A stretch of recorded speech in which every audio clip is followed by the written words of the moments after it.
What's up, witches? Welcome back to my YouTube channel. My name is Lina Lee, also known as Lina the Jesus Witch here on the interwebs.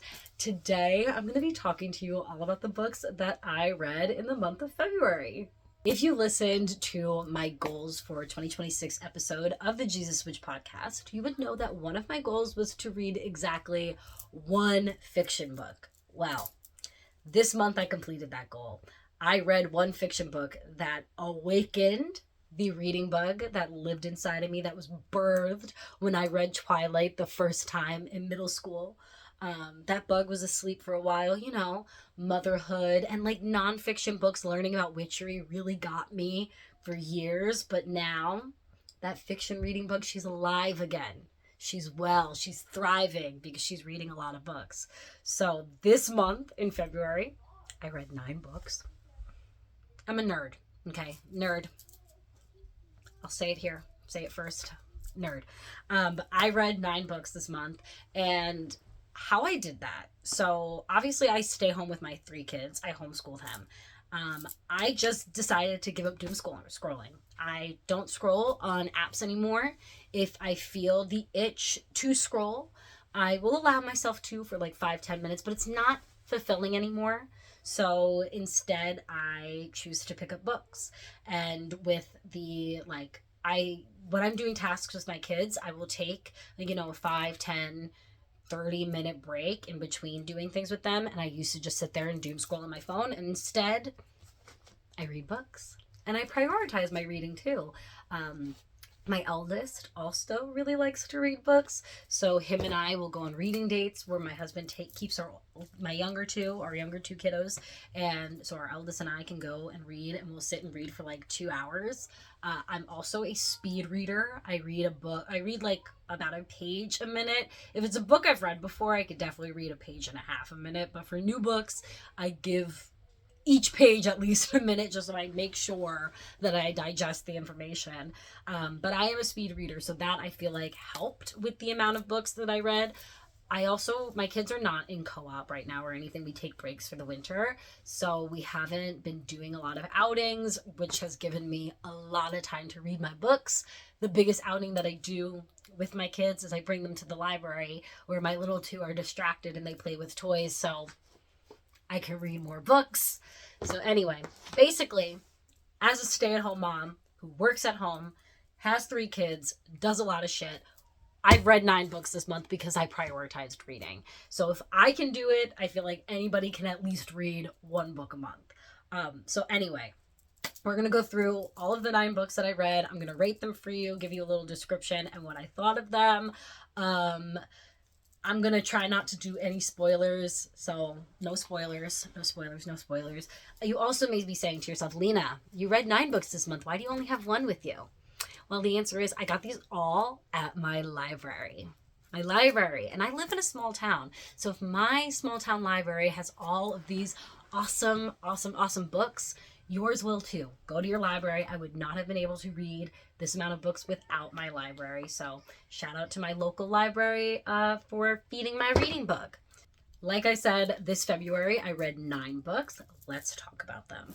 The first one I read was A Witch's Guide to Magical Innkeeping by Sangu Mandana. I give that book a 4 out of 5 rating. It was so good, so cozy, so magical. It's about a witch named Sarah Swan who loses her magic powers and her journey to finding them again. I really liked this book because it was not only like super cozy and warm and heartfelt, but it gave me a lot of hope. As somebody who goes through seasons where I feel like my magic isn't there, or, like magic and spirit isn't, seeing me, this book reminded me that even when I don't feel like they're there, that spirit's there, that magic's there, it is. So I would recommend it. It is really good, really cozy, and the characters are all just really, really fun. I really liked the main character, Sarah, and her love interest. I thought he was just, it's like the sunshine grumpy kind of trait. I am an enjoyer of that, and I did enjoy his particular brand of grump. The second book that I read in February, the second and third, I'm going to talk about these two at once. I read The Witch's Cottage and The Witch's Right by Emberly Wyndham. These are the only two that I didn't get from my library. I got them on Kindle Unlimited because I had a free trial of it. I'm going to actually cancel that free trial. I did not enjoy reading on my phone, and there's not many books on Kindle Unlimited that I'm really interested in reading that make it worth reading on my phone. I don't have a Kindle. I've never really been interested in an e-reader, so I wouldn't get one just to pay for a monthly service. That doesn't make sense, right? So I definitely prefer paperback books. But anyway, I did read this on my phone. It just made me feel like I was doom scrolling, but in a different way. And honestly, these books, I don't know if I'd say they weren't worth it because they were entertaining in like the sense, like, you know, like with a car accident, like you rubberneck because you can't look away. That's kind of how I felt with these two. They were definitely not up my alley at all. I gave them a 2 out of 5, both. I didn't give them a 1 out of 5 because I ended up finishing the book. I feel like a 1 is if I don't finish it because it's awful. But I did finish it. They were entertaining enough that I had finished it. They felt more like the book equivalent of like bad comedy TV. Not even comedy because they weren't necessarily funny. They were just more like, okay, all right, we're going to do that. Like, that's fine. So the plot is this witch named Aurora. She has a cottage in the first one that needs to be built up again. So the carpenter helps her build it up and cracks her back. Then in the second one, it is Beltane, and the goddess Bridget is there to play some tricks. And she ends up falling in love with a knight, even though she's still with the carpenter. So then she gets cracked by 2 guys. And wait a minute. There's 4 more books in this series. Or, sorry, 2 more books. There's 4. 1 for each season. Girly Pop gets cracked for each season. She gets a flavor for each season. Listen, this wasn't for me. It wasn't for me. But I definitely see how it could be for somebody. So, like, I don't judge you. Because I did read 2 books to get to the point where I'm like, all right, this isn't for me. But anyway, entertaining in the same way bad TV was entertaining. The third book that I read this month is Main Characters by Hannah Orenstein. 5 out of 5. That book was fantastic. It's about 2 sisters who never met. Their dad dies, and they meet as a result of their dad dying. This book had me like, I was like screaming at the characters, like, why are you so selfish? Why are you so dumb? Like, but it all worked out really nice, and they all had really good growth that made sense for this, like, for the story. I think it's a 5 out of 5 because the ending firstly gave me like great feelings, and like I like how everything was tied up nicely, but I also like that these characters made choices that gave them better integrity and aided to their growth. They really felt like people who were trying to turn a shitty situation around and make the most of it for them.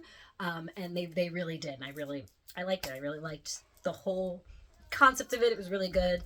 It was just fantastic writing by Hannah Orenstein.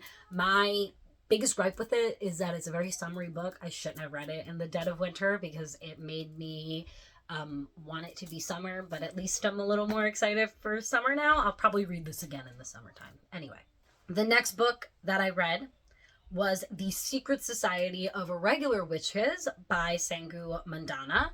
I was expecting this one to be really good because I really, really liked the first, and I had been told that it was better than A Witch's Guide to Magical Innkeeping. However, I did not like it as much. I gave it a 3 out of 5. It's about a witch who goes and trains 3 younger witches, even though witches are not supposed to be in contact with each other. It was fine. It was a great plot. It was fun. There was a cute little romance in it. It was really sweet.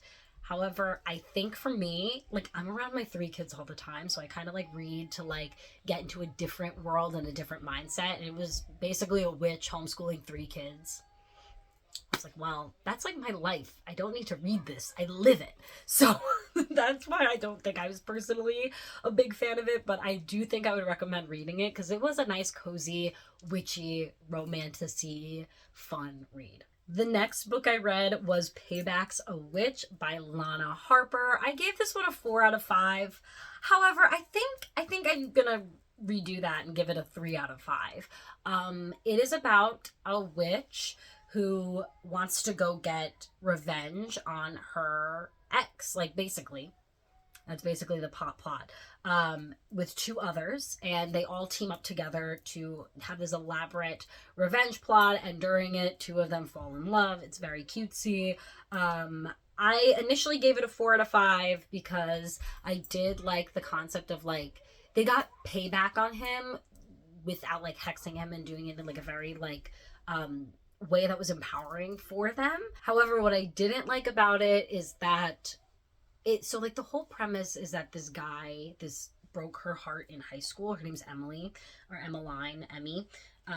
But the whole premise is that he broke her heart in high school, and she's holding this grudge all the way till now. She shifted her whole life over this one high school heartbreak, and it like I don't know. It just felt like it felt immature for an adult book and for like what it was trying to be.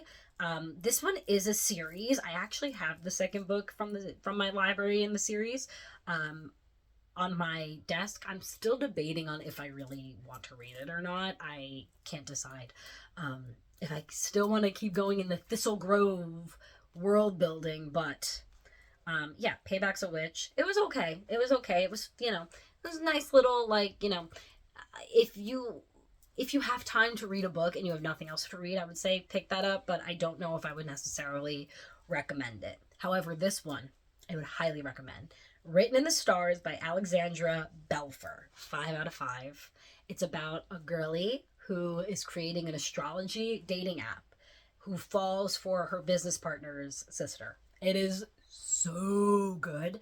It's very like opposites attract. They have a lot of astrology references in it. One of the main characters has Taurus in her big 3. Like, could you ask for anything else? It is so nice. Fun little like romance book that edges a little bit on fantasy, but is not totally fantasy. I like that it is set in the real world and it talks mostly about astrology. This is part of a series. There's 3 books. The second book is called Hang the Moon. I have that one. That is the next book that I'm going to read. I am so excited for it. The next book that I read is one that may be familiar to my Christian witches out there. And it's called The Glass Witch by my girl, Sarah Rastretson. I always mispronounce her last name. Always. Sorry, Sarah. 5 out of 5. Highly recommend this book. The world building in this was insane. It reminded me of an adult version of Avatar: The Last Airbender. Like, after I read it and I digested it, I'm like, wow, I think this was like, so I read it in 2 days. I ate it up. I think it was so like captivating to me because I definitely like saw a lot of Avatar elements just in the world building in general, not in the characters, but I really liked the romance between the Winter King and Adeline, or Lina. I think I also liked the book because Aveline's nickname was Lina, and I have a Leo midheaven, so anyway, I liked the romance the way that it built between the two of them. It was a lot on like mutual respect, and I like that the Winter King, like, it seemed like he liked her because she wouldn't give him the time of day. I love that. I love me a bratty princess. Like, give it to me. So yeah, 5 out of 5. This is also a part of a series. There is the second book in it. I gotta get my hands on that. I'm gonna read that. So I've had that book since 2023, since it was released. I had it on my shelf, and I was going to read it, but like I said before, I was just kind of, or maybe I didn't say, but the reason that I hadn't read fiction for so long is when I started like really getting into witchery, I was very into nonfiction, and that's the only thing I made time to read. So I did not read any fiction books for a while. So even though I bought Sarah's book, I was like, I'm just going to put this on here until I get a fiction book. And I got a fiction book. I don't have it with me now because I donated my copy to the library so that other people could read Sarah's amazing work. And when I get the second one, I'm going to do the same thing. The final book that I read in the month of February was Meant to Be Mine by Hannah Orenstein. I liked main characters enough. I loved it enough that I wanted to read another book by her. This was another 5 out of 5. Just so good, scrumptious little romance book. The plot of it is that this girl Edie, her grandmother, predicts the date that everybody in her family meets their soulmate, and she meets a guy on that day. But is it her soulmate? Gotta read the book to find out. It's just so good. The characters are so well written. I also, like, I'm not gonna lie, it had a little nostalgia for me because her character is, the Edie's from Westchester. I'm from Westchester, so I was like, oh, my hometown. So yeah, really, really loved Meant to Be Mine. 5 out of 5. Would recommend this one too. The book that I am currently reading is Irish Goodbyes by Amy O'Neill. I'm halfway through it and I started it last night. Like I said, I'm a nerd. Those are all the books that I read in February, what I thought of them.